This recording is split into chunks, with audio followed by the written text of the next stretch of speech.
Hello बच्चों, तो कैसे हैं आप लोग। उम्मीद करता हूँ अच्छे होंगे।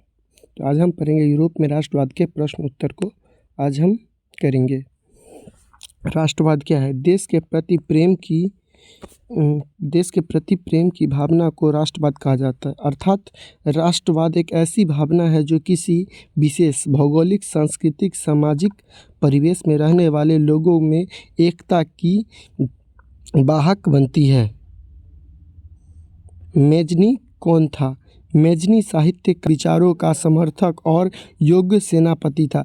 मेजनी कार्बोनेरी नामक गुप्त दल मेजनी ने 1831 में यंग इटली और 1834 में यंग यूरोप नामक संस्था की स्थापना की थी। जर्मनी के एकीकरण की बाधाएं क्या थी? जर्मनी की एकीकरण की निम्नलिखित बाधाएं थी। जर्मनी लगभग 300 छोटे छोटे राज्यों में विभक्त था। उत्तरी जर्मनी में प्रोटेस्टेंट एवं दक्षिणी में कैथोलिक बहुलक क्षेत्र था। जर्मनी में राष्ट्रवाद की भावना का अभाव। मेटरनिक युग क्या है? मेटरनिक ऑस्ट्रिया का चांसलर था। मेटरनिक ने 1815 से 1848 तक यूरोप की राजनीति में महत्वपूर्ण भूमिका निभाई। इसलिए 1815 से 1848 के काल को मेटरनिक युग कहा जाता है। 1848 में के फ्रांसीसी क्रांति के क्या कारण थे? 1848 के फ्रांसीसी क्रांति के निम्नलिखित कारण थे। पहला, लुई फिलिप की एक कमज़ोर नीति। दूसरा कारण था लुई फिलिप के द्वारा प्रतिक्रियावादी गीजो को प्रधानमंत्री बनाना, पूंजीपति वर्ग को साथ रखना, असफल विदेश नीति, किसी भी प्रकार का सुधारात्मक कार्य नहीं करना, बेरोजगारी और भूखमरी बढ़ता जाना। इटली और जर्मनी के एकीकरण में ऑस्ट्रिया की भूमिका क्या थी? इटली और जर्मनी के एकीकरण में ऑस्ट्रिया सबसे बड़ा बाधक था। 1830 की क्रांति के बाद इटली में भी नागरिक आंदोलन शुरू हो गया। इसी समय मेजनी उत्तरी और मध्य इटली का एकीकरण करने का प्रयास किया, लेकिन मेटरनिक के नागरिक आंदोलन को दबा दिया। जर्मनी में राष्ट्रवाद की भावना को मेटरनिक ने दमनकारी कानून कार्लसवाद के आदेश द्वारा दबा दिया। यूरोप में राष्ट्रवाद को फैलाने में नेपोलियन बोनापार्ट किस तरह सहायक हुआ?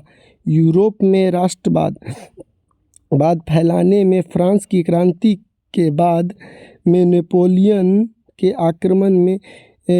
आक्रमण में महत्वपूर्ण योगदान दिया।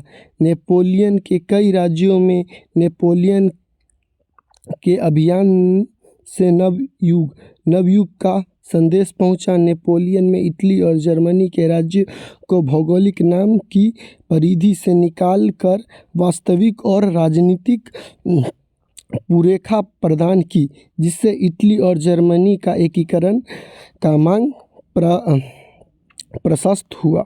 गैरिबाल्डी के कार्यों की चर्चा करें।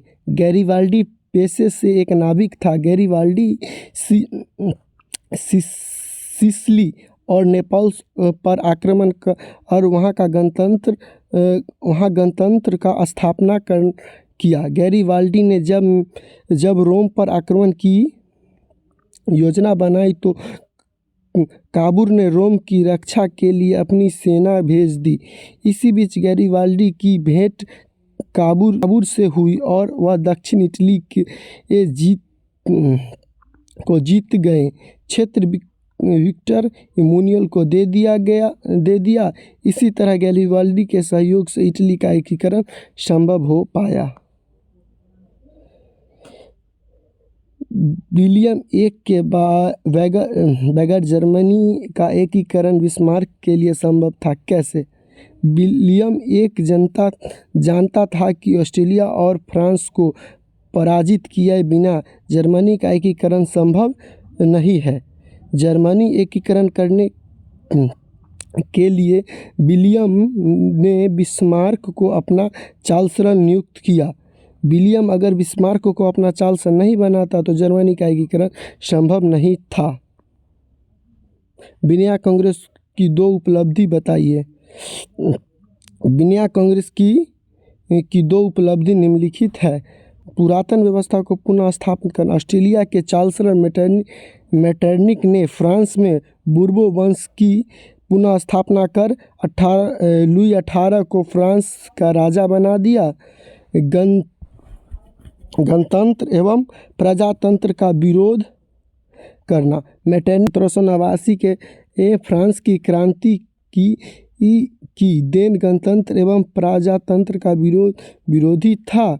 उन्होंने हर संभव प्रयास किया कि इटली एवं जर्मनी में राष्ट्रीयता की भावना नहीं जागे। जर्मनी के एकीकरण के लिए बिस्मार्क ने कौन सी नीति अपनाई? जर्मनी के एकीकरण के लिए बिस्मार्क ने रक्त और लौह की नीति अपनाई। बिस्मार्क का मानना था बिना सेना के जर्मनी का एकीकरण संभव नहीं है, इसलिए उसने डेनमार्क, ऑस्ट्रिया और फ्रांस के साथ युद्ध किया।